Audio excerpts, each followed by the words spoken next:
the meeting to order. We'll do the Pledge of Allegiance real quick.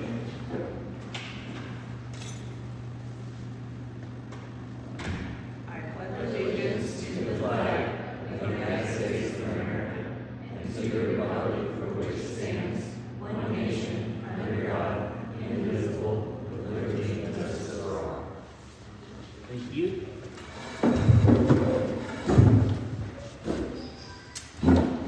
On our agenda tonight, we did get Randy Weston put in as board member, that we were short a board member, so I just wanted to kind of introduce him and let people know his name. Public comment. Anybody have any public comment tonight? Did somebody sign up, it looks like? I think that's just Emily? Emily from News Register. Oh. No public from her. So the financial report, we don't have anything applicable tonight. Basically, we're here for the levy funds. The one thing that we wanted to, well, we can throw the audit review out real quick and just get it done behind us. We did get our audit review for 22 and 23, and they were happy with it. Generally, all we need is a board member vote to approve the audit report as presented. And we'll send it back to them, and we'll be moving on to 23, 24. So if there's any questions, or we can just, Any questions? I'll make John, the if motion. you're online, you'll need to unmute to talk. this screen has nothing going on it, is that, Oh, well, we can see it. okay? I see it on the bottom. Is John Peasley on? John Peasley is on. Okay. John, can you say something? And we're not hearing anything. I can see he's trying to talk because his box is lighting up, but there's nothing coming out. There we go. Okay, now try it. Hello? There you go. Okay. Okay. Thank you. So John, we were just discussing the audit review that we received for 22, 23, and none of us had any questions. The audit company seems to be happy with it, so unless you have a question, I think we could entertain. As long as the audit company's happy, then we should be. I'm right on board with you there. For $9,000 a year, I can't argue with them, so. If someone wants to make a motion to approve the audit review, I'll make the motion to approve the audit Presented. as presented. second? Second. All those in favor say aye. Aye. Aye. Aye. All Sounds right, like it's unanimous. that's behind us. The other reason we're here tonight is this Lucas device. So if I don't know what else we do, but we could turn it over to Ben. He is the representative selling us all this equipment, and he was gonna give us a demonstration of how to purchase it. He was looking for somebody to try that on. Well, hopefully we don't get a live demonstration tonight and stick with the simulation here. Thank you guys for having me tonight.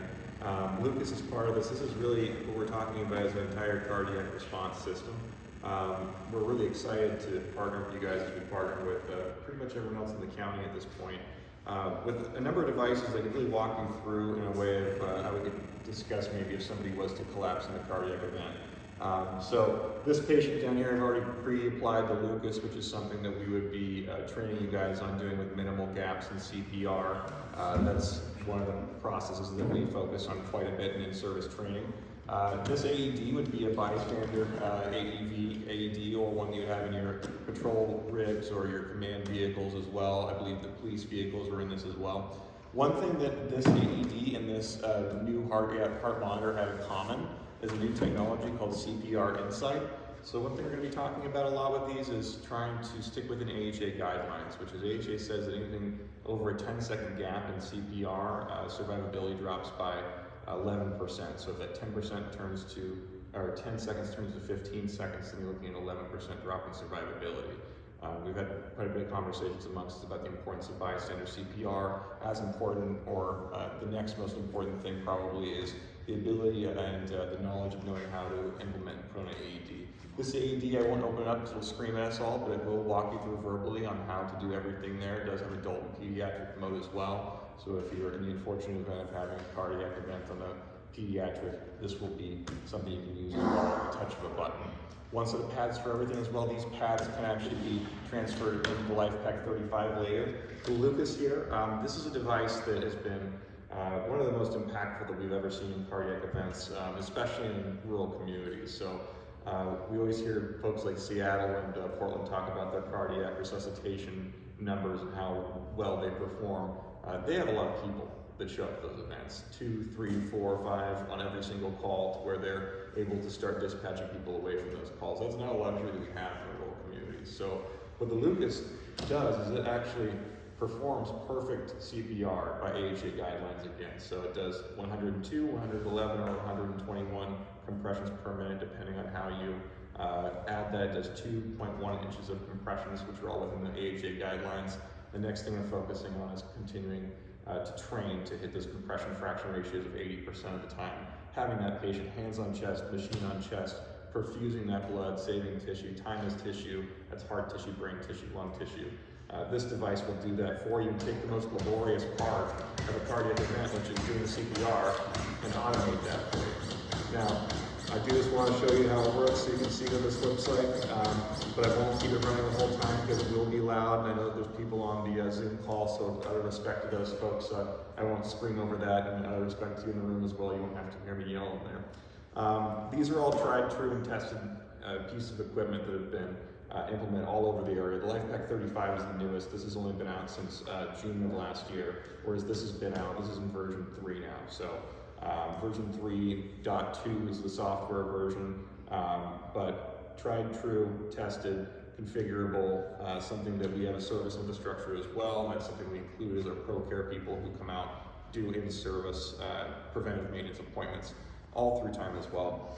And to kind of move on to the cardiac monitor as well, this is the next generation. We've called it the worst kept secret medical device for 10 years because ever since the launch of the LifePak 15 over a decade ago, this has been something that we've been developing for a long time. It really is kind of like a jump from a flip phone to an iPhone in the medical device space, where this device, and I've actually put this on a 12-lead screen, this is all touchscreen. It's not touchscreen like an iPad though, because we know that water and gloves would be an issue with that. This has been tested with water and double gloves. It's more of a push screen than a touch screen.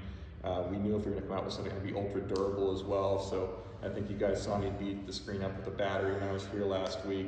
LifePak tough and durable is something that we take really seriously with these devices as well.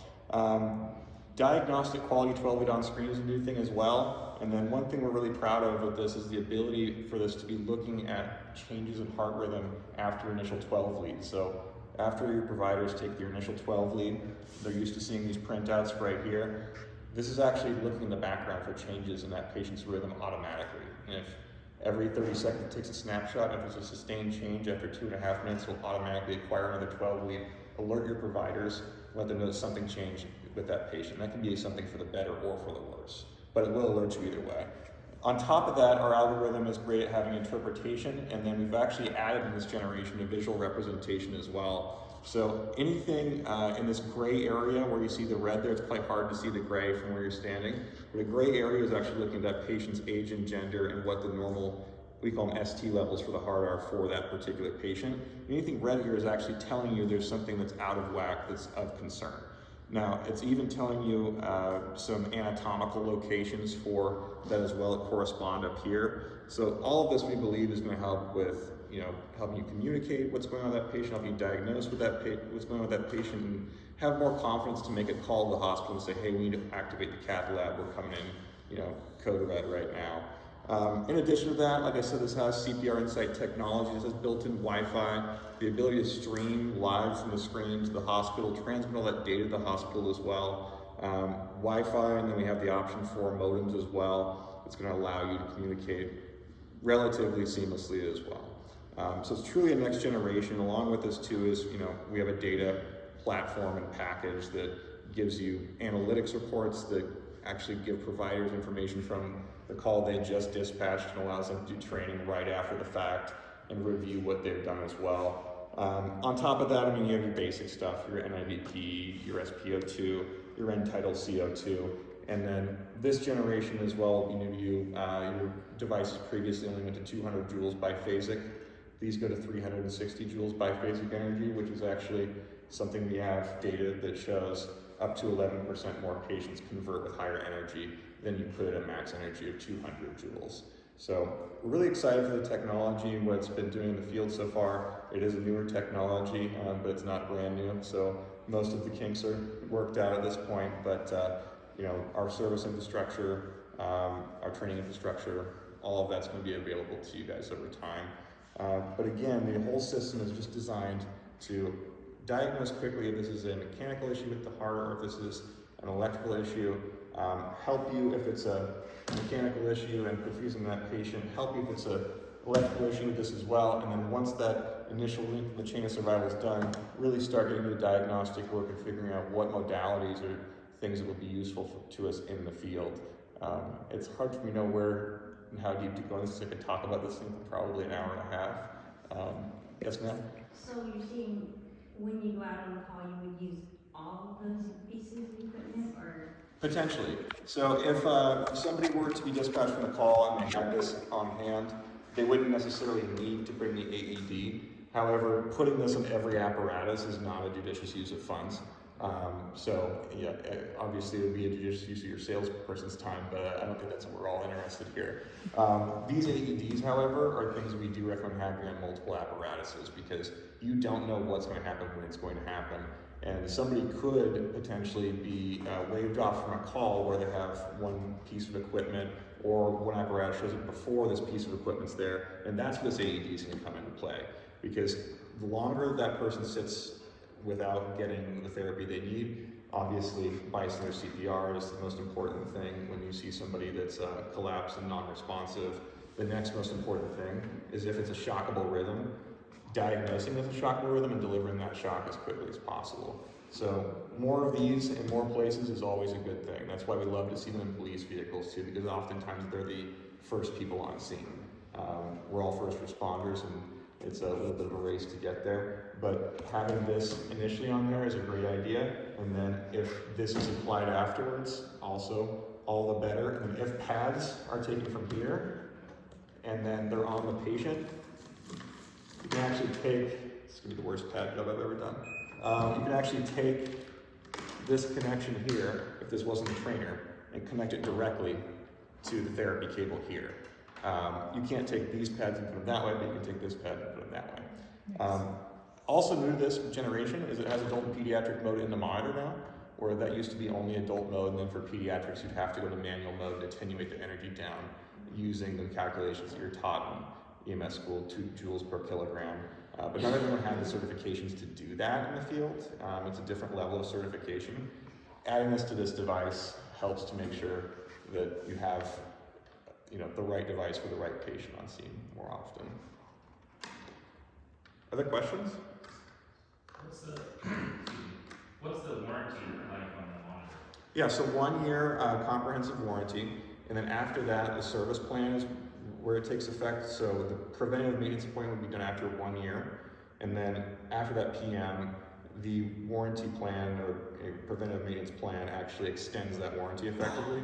So parts, labor, travel are all included, everything other than soft goods. So, bags, accessories like probes and, therapy cables, stuff like that are consumables.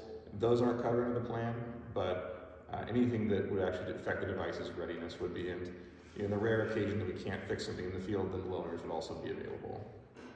So how long of a warranty can we get on that? So we can sell up to 7 years, which would cover you for 8. The only reason why we stop there is because we have to give the FDA a time that says, this device has this life cycle on it, and that is 8 years. However, we cover all of our equipment until 10 years after the last one goes up the line, we stop producing them. So the LifePak 12, for example, is the best example recently. We just stopped supporting that 3 years ago, and those devices were about 22 years old at that point. So we definitely recommend replacing it before then, but that is not always the reality. Communities and budgets are what they are. We support as long as we can ethically, as long as we don't have a manufacturer shortage of a part. That's also something that has happened before. In the LifePak 15 versions 1 and 2, we had 1, 2, 4, and 4 plus, so more than you probably need to know. But 1 and 2 actually had a board that was no longer available through our manufacturer. And what Stryker did was we offered, granted these devices were like 9 or 10 years old this time too, we offered 50% off on trade-ups for that too. So in the event those things do happen, we have a history of taking care of our customers and working with them. And I have no reason to suspect we wouldn't do that in the future.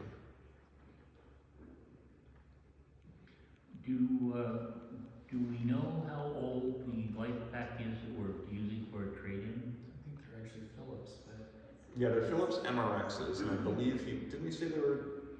We were trying, I don't have an actual date, but we were trying to figure out, Probably over the 10-year mark. yes.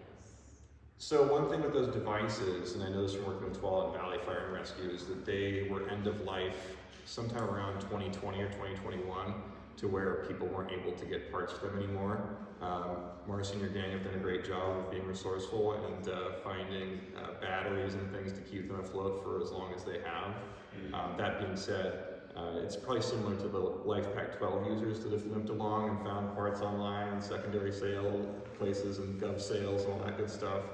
That at a certain point the well is going to run dry on those things, just because they aren't being produced anymore. Batteries have a life cycle. The life cycle changes no matter if they're being used on a day-to-day basis or if they're just sitting on a shelf. Eventually that battery is going to no longer be good. So hate to be the bearer of bad news on that. And the stalls, they were refurbished when we purchased those. Oh, all So right. they were already so many years old when we got them. So can someone talk a little bit about compatibility with the rest of the county with this equipment right here? Yeah, so which mutual aid, which areas do you typically overlap with? So we have Carleton and Gaston mutual aid quite a bit, and then McMinnville is our ASA for ambulance transports, and they all use the LifePak. Yes. So But we also get TVFR in here, and Palm Valley. Yeah, Yeah. and Gaston going into Washington County. Yep. So all of those organizations are on LifePak. Gaston actually, I believe they actually just got delivery of the 35s. I need to get over there and set theirs up actually, because it's fresh off the FedEx truck. Tualatin Valley has a plan to move this platform. I think it's still going to be a little while out, but they were very instrumental in the selection process through the EMS Alliance back around 2020. I worked hand in hand with them and everybody in the area where there was it really was about a 2-year-long selection process where they compared us and every other vendor and ultimately decided that Stryker was the way they wanted to go. And that was not only looking at the technologies that were there at the time, but also looking at the future. This being that product of the future, which was pretty instrumental in that decision. Yeah, McMinnville, they've been on LifePak 15. They're actually some of the first adopters. And the story that Dr. Heiser told me was that he actually was in a cath lab and saw patients being shocked at 200 joules max with a different device. And then somebody in that hospital actually went and dusted off a LifePak 12 that went to 360 joules biphasic, and the patient converted in front of his eyes. And then shortly after, he was letting people know he was going to be making a protocol change to go to 360 joules. That one always stuck with me. That was almost 5 years ago, that story now. Maybe actually longer. But those are things that we all take really seriously. Whenever you hear of a cardiac survival, it's a story that we carry with us very for a very long time. So we believe deeply that our technology helps to create more of those stories. That being said, it doesn't happen without community members that know what to do and know what to do quickly and act right away, and providers who are well trained with great tools. Tools are only as good as the people whose hands they're in there. So for that reason, I'm really grateful to be here and to have the opportunity to be a partner with you guys. One thing I've noticed, watching TV shows, of course, I've actually seen this machine now showing up in emergency rooms. So, like, our machine could end up on Lifeline or could end up in an emergency room. Potentially. So Lifeline, it's dependent on what sort of vehicle they have. I know that they have some helicopters and planes that have more room than others. I think some of the rear loading ones, it's more difficult to focus on because of just the angle that it takes to go up there. And then it's tough to maneuver it around once it gets there. But yeah, Lifeline has been a great partner where you might be handing this off to them and saying goodbye to it, but hoping to get your device back soon. And I'm sure they'll work very closely with you on that retrieval. In hospitals, if they have their own Lucas, then it's great to design a protocol on how you handle that handoff. A lot of them in the Portland area, because they do have their own Lucases in the hospital as well as on the EMS vehicles, but they take the Lucas off and swap the other providers on and change it as quickly as they can, and then they just trade back plates, so that way, they aren't having to put the back plate on because it takes more time to, hands off chest for that patient. But yeah, great question. And that's all important that we work with our neighbors in that link of the chain of survival, that we all have conversations, that we do more mutual aid trainings too. The more that we can bring people together from other organizations, the better we are breaking those silos, and ultimately the better we are at keeping the patient at the center of what we do every day. It's really been a passion of ours for a long time of trying to use our partnerships with places like AMR, with Lifeline, with our hospital counterparts, and obviously our deep relationships with fire and EMS, and figuring out how we can be a good conduit between those people. So any way we can ever help to kind of smooth out some of those rough edges, that's some of the passion projects we love to work on. So that device actually comes off at the top. Yeah, so I'll show you the next Which part. part would you say is Lifeline, and then it's swapped out or something? Yep, so if you were actually responding, put the plunger back in. This normally sits in this backpack, and then it's kind of like, looks like a little Ninja Turtle thing almost in your backpack. We've been waiting on somebody to do an art project on one. But we'd have somebody here, obviously, bystander doing CPR, and then the person who shows up here is going to be listening, communicating with that person while this is happening. The first thing you're going to do is get the back plate ready. So I'll put that above the patient's head right there. And then once Can you this hold up person- the back plate and show it? Yeah, absolutely. So this is the back plate here, where the Lucas connects. It can go this way or this way. It gives you a little anatomical location of where you want that patient to be as well. And I'll try to put it here so it's maybe a little bit easier to see. So, person A is going to be handling the scene, really doing CPR. This is who's really controlling the scene and telling everyone what's going to happen and when it's going to happen. The first countdown they do is usually at the first round of CPR on the 2-minute mark. They're going to count down 3, 2, 1 and work with their partner to get the back plate in place underneath that patient and instantly get their hands right back on the chest. The goal there is to get that gap in CPR under 5 seconds while they get that back plate in place. It's all about organizing that dance to do that though. Once that's done, person B is going to come over here.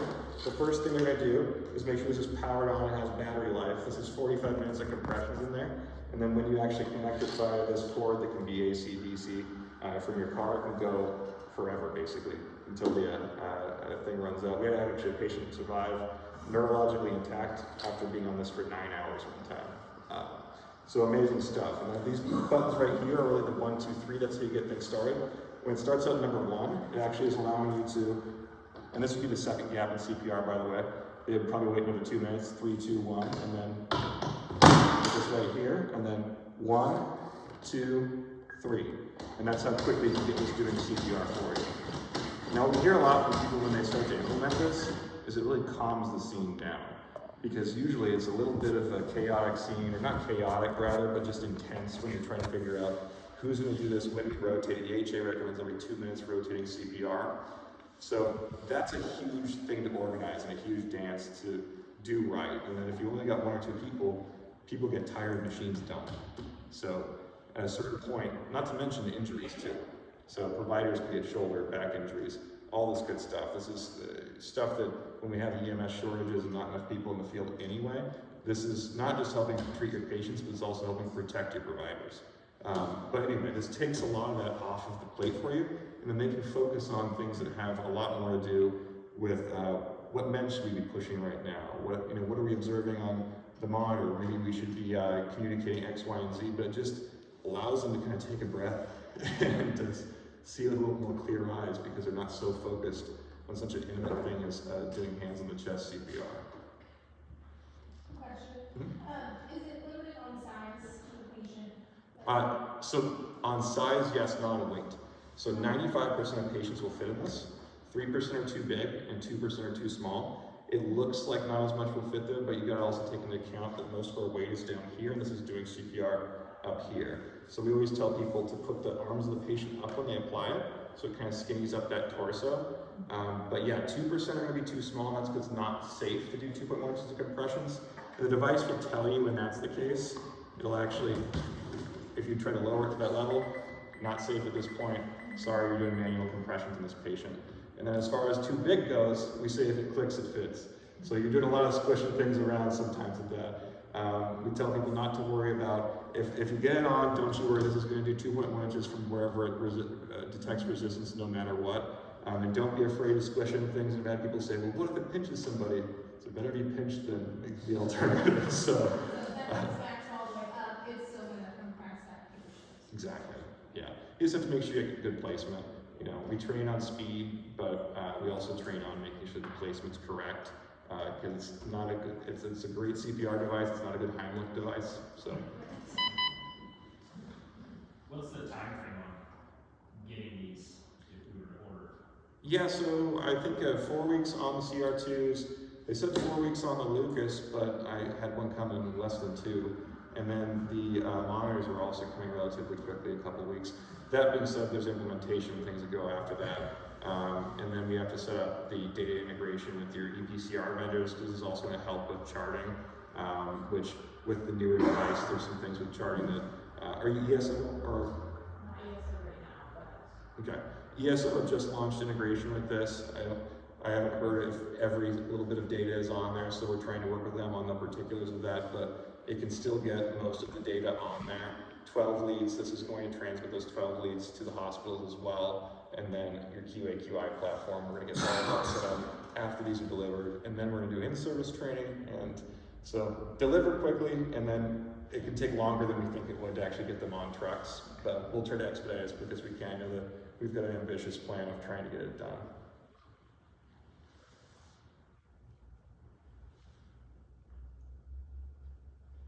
Other questions? Any more questions, guys? What's the cost? So this one with carbon monoxide detection is around 45,000. This one's around 21,000. These are around 2,200 a piece. And I'm free. Couldn't resist. So that is one of the reasons I want to have this meeting tonight, because obviously I had a little sticker shock the other morning when we kind of went through this. But if you need to come to my house, this is what I want to see. My eyes are open. And I can tell you that with the levy money that is already in our bank account, I mean, this is no problem whatsoever. This is probably first and foremost on our list of wants when we talk about going out on the levy. So I'm very happy to see it in our building right now, even on a demo. So I'm so much in favor of this, you know, with thinking that we've had our old machine that was refurbished when we got it. It's over 10 years old, and you know, so the AEDs, you know, we need 8 of them to put them in all the vehicles that we're talking about, you know, so I guess there's a little discussion about how many we want to get at that point. I know the Yamhill Police are probably going to get involved in buying this exact same AED. So, yeah, I mean, I'd love to answer any questions. I mean, the prices are the prices. We go through Sourcewell, which takes care of the government part of going out to bid. So with the Sourcewell agreement, we're good to go as far as going out to bid. I'm not sure. We got trade-ins too. And we are going to trade in one of our machines, you know, I don't know what we do with it, you know, so. I changed the ribbon on that, so it keeps on spitting out 12 minutes. A quick note on the Sourcewell too is that gives us a floor for pricing that we can't go above, but we actually went below that pricing. And the idea was to match the anticipated discount rates of the organizations in the area with their bulk purchases as well. So I believe the Sourcewell pricing was a 7% discount on this, and you guys got a 10% discount. And then with the accessories and disposables of all the things that add up, like the batteries, the chargers, all that stuff, we went well beyond those discount rates for you as well.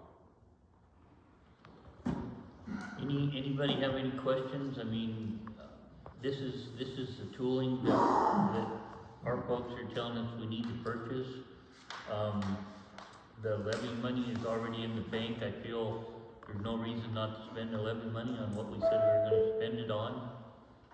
Yes, So we haven't enough to buy the black item. with our 50 cents on our levy, that's giving us about 220,000 a year.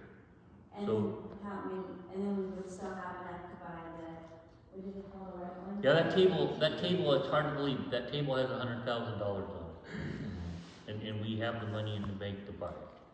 So, And- there's different options. I mean, Joe's been involved, these guys have been involved with, you know, this and that in the overall project, you know, so I don't wanna say it's $100,000 even, cause they're still negotiating what we want for pieces and parts, you know, but it's gonna be very close to that by the time we buy the AEDs.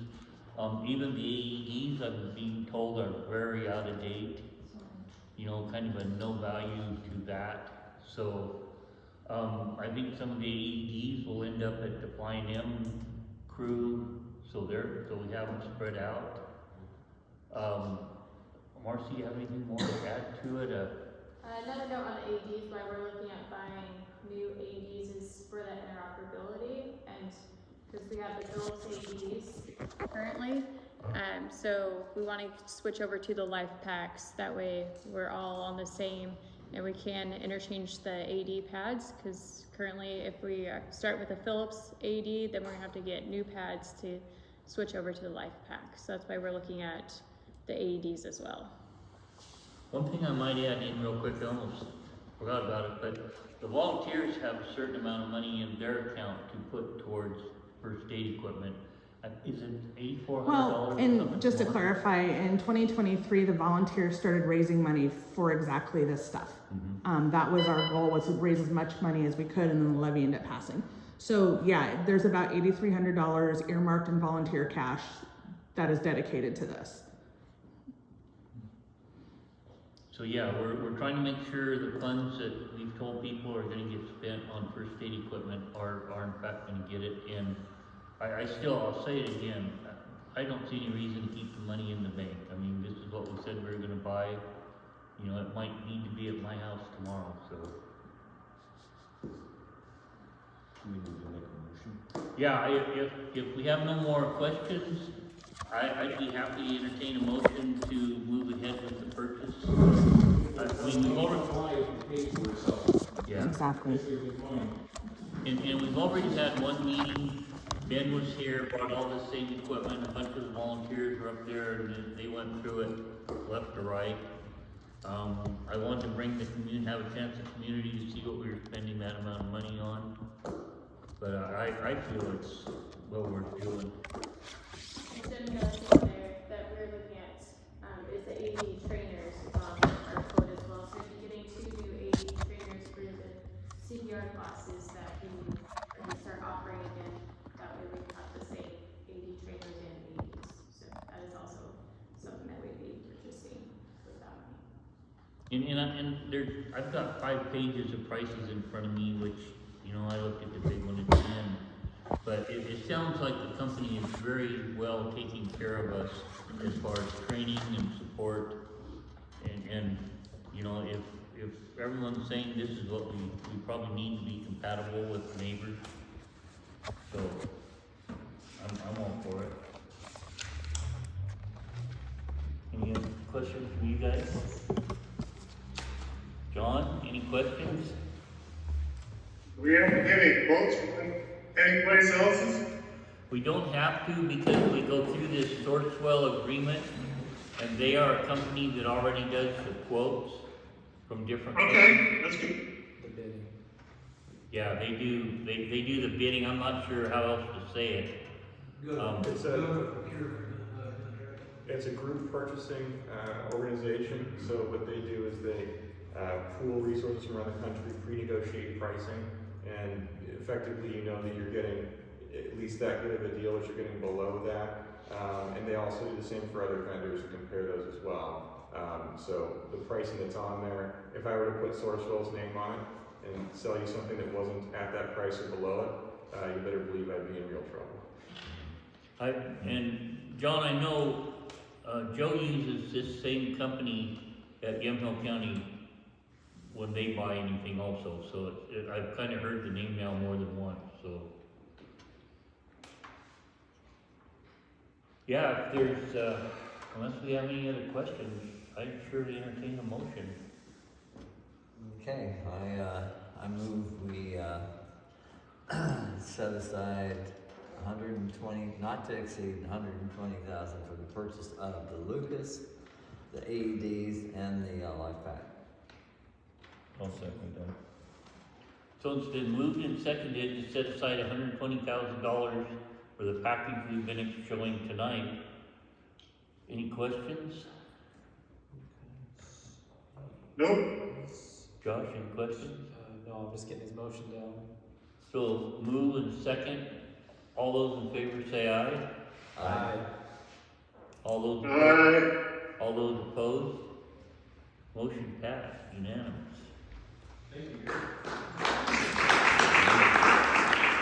All right, Ben, you struck gold. Well, I'm grateful for the partnership, and we do our best to continue to take good care of you. We know it's not just a bid and a product, but our company and what we stand for, and I don't take that lightly. So I very much appreciate all you guys here, the great questions, and the support and the partnership with all of you guys. So thank you, and to Sweet Satan on the TV screen as well. Yeah. I couldn't resist. Now we have, it looks like we've got a lot of people in on the Zoom tonight, so that's good. That's good. Looks like someone left their other screen name on there, I think. Well, as far as the agenda, that's basically everything we had on the agenda for tonight. I'm glad everybody showed up. I mean, I know it's an extraordinary amount of money, but I think it's some tools that will help everybody here. If anybody wants to mess with it, see, Yeah, if anybody wants to get some hands-on, I think at this time we could just go ahead and have a motion to adjourn. We adjourn. All right, second that. All those in favor say aye. Aye. All those opposed? All right, thank everybody on Zoom. Tim? Yeah, John? Tim? Yeah, John? And, do you have, policy? Policy update. It's on the agenda.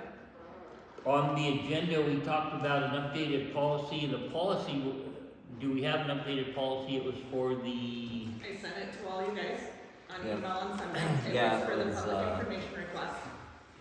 Yeah, Public it information. was just prices primarily, for, public information requests. Yeah, the new policy for public information requests. okay. Yeah. The John, did changes you that get a were- copy of it? I got a copy. Okay. Well, I guess before we adjourn, do we want to have discussion on that? Yeah, we could easily open it up, have a discussion on looking at the policy, and we could adopt it tonight if need be. So, what I can tell you about the policy update, the things that were changed was we created a form for an official public records request. Yep.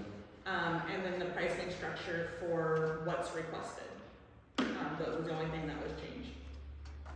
And just saying that you need to complete the form for an official request. That's the new form. And then the pricing changes right there. Okay. Yeah. And I believe all this was just comparable with It was comparing most to other districts. districts. Well, the only thing that I have on it is some errors, misspelling. All right, Go ahead and rattle them off and we'll see if we can amend it and fix it.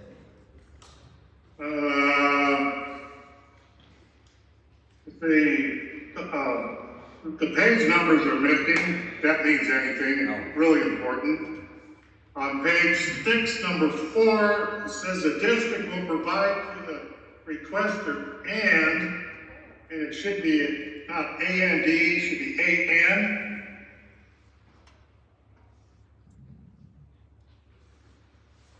See that one? Did you say number 6?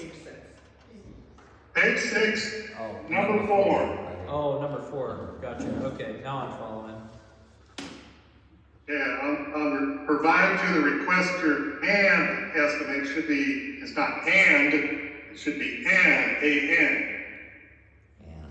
And Just strike the D. District shall, let's see, response to the records request, and the person making the request shall make payment of the estimated cost. of the records. and- No, it's an A and D, however, if the comma goes away. Yeah. I see what you're saying, John, I fixed it. Yeah, I the got it. comma goes away, but, okay.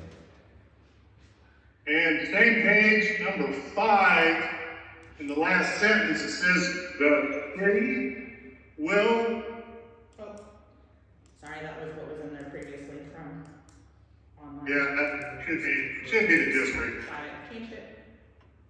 The district may impose. It says the city will fulfill the request, it should be the district will fulfill the request.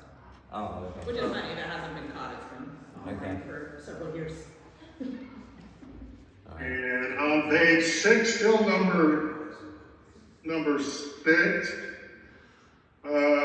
see about half towards the bottom of that, it says, or pick up the copies, or confirm the copies to be Got it, R2, it's just a B. got it, fixed it, We need to add an E. done. Corrected? Thank you. What else we got that I find here? Oh, it took out certification was a reason for this, that's on page 9. It's just a question Hold on. Page 9. type Page thing. 9. I think that was most of it. Page 9, number 4, towards the bottom of the paragraph, it says, if the actual cost and time are in, that's supposed to be extent, Got it, changed it. not the other one. Corrected? And the person requesting the records at the time the records are produced elsewhere, says need to pay in advance. So there's, I don't know if you want to just go back through that again and read the whole thing carefully, I guess, I don't know. Which number was that last one, John? That was, where's my page number? So on the, right at the bottom of number 4 on page 9.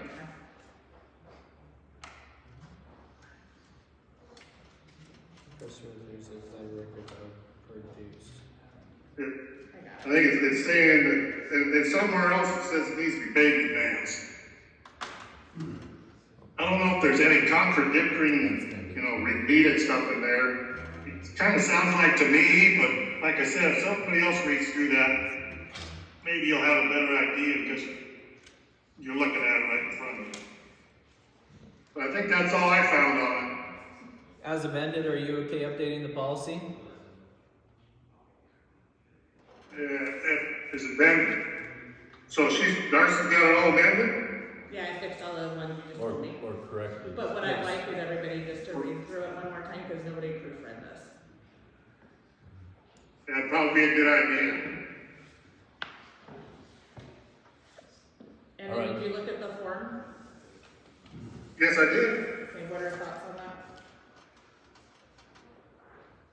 that? Looked pretty good to me. Okay, do you want wanna, Should we table this until our next meeting in 2 weeks and give everybody a chance to look through it? Yeah, Absolutely. yeah. Okay, We'll let everybody get a chance to read through we can do it that. carefully. We'll, table this for the next meeting, February 10th.